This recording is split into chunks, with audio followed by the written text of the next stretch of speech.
I don't think there's much value in spending a great deal of the hearing on what appears to have been the acrimonious history between the two principal campaign groups for leaving. But I do think we need a bit of clarification on a number of the allegations that you in particular, Mr. Banks, have made about them. And perhaps I should just read a few of those out and then ask you to comment on them. You said that their submission to the Electoral Commission was, I quote, full of lies and misrepresentations. You said that Vote Leave are lying and misrepresenting the situation, that these people are jokes, that he, in particular that's Matthew Elliott, wants to be Lord Elliott of Loserville, and that he, Dominic Cummings, is a liability and a danger to both Leave campaigns. I think you saw his evidence last week. So I think that you need to ask that question. To put it mildly, most of those, and I won't comment on the comment you've just made, do require a bit of substantiation, and I'd be grateful if you'd provide it now. So which one would you like me to start with You first? go ahead with whatever. I think in terms of the Electoral Commission, I think... Could you speak up? I'm sorry. Yeah, sorry. Do I need to lean forward, or you can That's hear me? Yeah, fine. sorry. Yeah. In terms of the Electoral Commission, our view of life was always that the Vote Leave bid was the kind of establishment bid, if you like. When we looked at the bid we put forward, which was the full backing of UKIP, Leave.eu had something like nearly 1 million public supporters signed up into it. We had all sorts of different groups representing a very large range of opinion in the Eurosceptic world. And really, Vote Leave was a Tory campaign with a few little additions to it, so it didn't really represent the wider Eurosceptic view, and that's how we saw it. Okay, but that doesn't take us to full of lies and misrepresentations. Well, I mean, their submission had What were things the like... lies? Well, as a good example, we funded Brexit the movie, which we spent nearly £45,000 putting money into the movie. They quoted it in their submission. They had one conversation where they basically said, if Mr Farage or UKIP are even involved in the project, we won't be involved in it. So that was put in their submission as a fact that they had, helped Brexit the movie to commission the movie and do those sorts of things, where we had actually, pretty well funded 50% of it.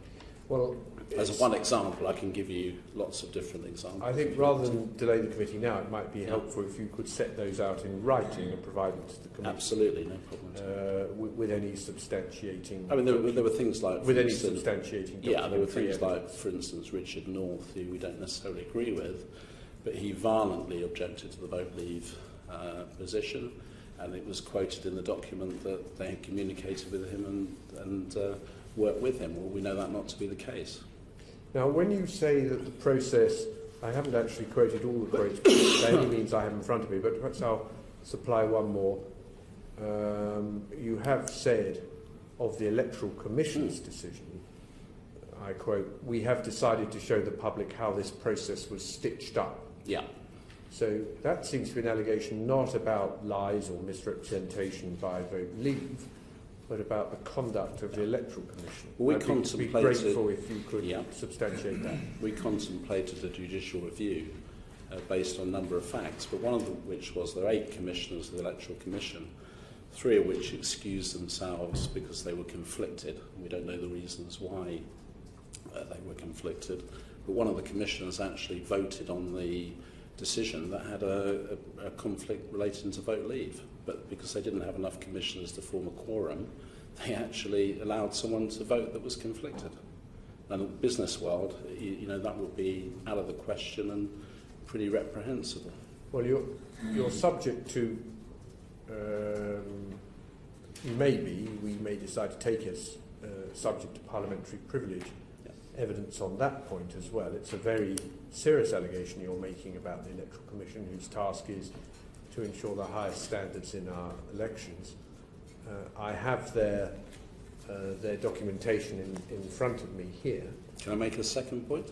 Yes, of course. Well, the second point was that a couple of the prominent Vote Leave supporters actually communicated via the internet. They won the designation 2 days before the Commission were actually due to announce the result. And I think one of the people that's a very senior member of it actually tweeted out, "Congratulations, Vote Leave, you've won the designation." Sorry, a very senior member of Vote Leave, yeah. Of Of not a Vote senior Leave. member of the Electoral Commission. No, not of the Vote Leave campaign. We then wrote to the Electoral Commission by email saying, what the hell's going on? You're meant to be announcing this Thursday. They then brought forward their decision by a day because they realised the news was out there. And it was clear that the Electoral Commission had either communicated the result prematurely to Vote Leave or otherwise. But it doesn't give much faith in the confidence when you've got a date where you announce it and then the news is out 2 days beforehand. So call it a stitch up, call it what you like, but in my book, you know, if there's a process, you stick to it. It just does seem to have been an extraordinary fratricidal war, tension here between these two groups, bearing in mind you agree on so much. We agree on quite a lot. Yeah, there's some things we don't agree on. But if you look at the competition, I would say it's a good Thatcherite principle, sorry for the Labour members of this committee, that competition is good. We raised nearly £9 million for the campaign. We wrote to over 10 million people individually. We sent out leaflets to balance another 11 million. So when you talk about the government's in leaflets, our campaign has nearly communicated with the whole country. So we raised £9 million. I think the competition spurred both sides on. That doesn't leave aside the feeling that it was an establishment group that felt they had an entitlement to run the race, and it just become a Tory party cartel, effectively, with a couple of add-on players. And it was for that reason, therefore, correct me if I'm wrong, that you're saying that your group was unable to form an alliance, a unified group to make the bid. We wrote 5 times to Vote Leave to suggest that we should come together, and it was benefiting nobody to have this continuing row. Obviously strong personalities involved in it, but I believe that, particularly with Mr Elliott and Mr Cummins, they believed it was their kind of God-given right to run this campaign, and no one else could be involved. If you take Vote Leave back to its roots, it was formed out of Business for Britain, and the original concept was this was a group that was going to be led by businessmen. Now it's led by politicians, mainly Conservative politicians, as I say, that are trying to marginalise other people in the Eurosceptic world, particularly UKIP and others. So you can understand that we are slightly aggrieved at the process. Yes, although right at the heart of it is this allegation of a stitch-up by the Electoral Commission, and I think it's extremely important that you supply us with everything. Well, I'm very happy to do so. The 2 points that lead to a stitch-up is announcing to the other side 2 days before the... Well, you've made 2 points to us today. Okay, so we're happy to substantiate rather than us persist with this in any great detail now. As I said at the beginning, I don't think we want to have half a hearing on this point. Well, you've asked the question. I mean, in the document, for instance, they quoted the support of Labour Leave, who had specifically written to the Electoral Commission saying that they were not involved with Vote Leave anymore because of their practices, and they didn't like them. So we've got a whole list of people that were quoted in the document that basically were not happy or willing to be involved. Well, it's very helpful clarification, but in any case we're going to get something in writing, and I think it's on the basis of that that we may or may not decide to take this further in one way or another. I'd like to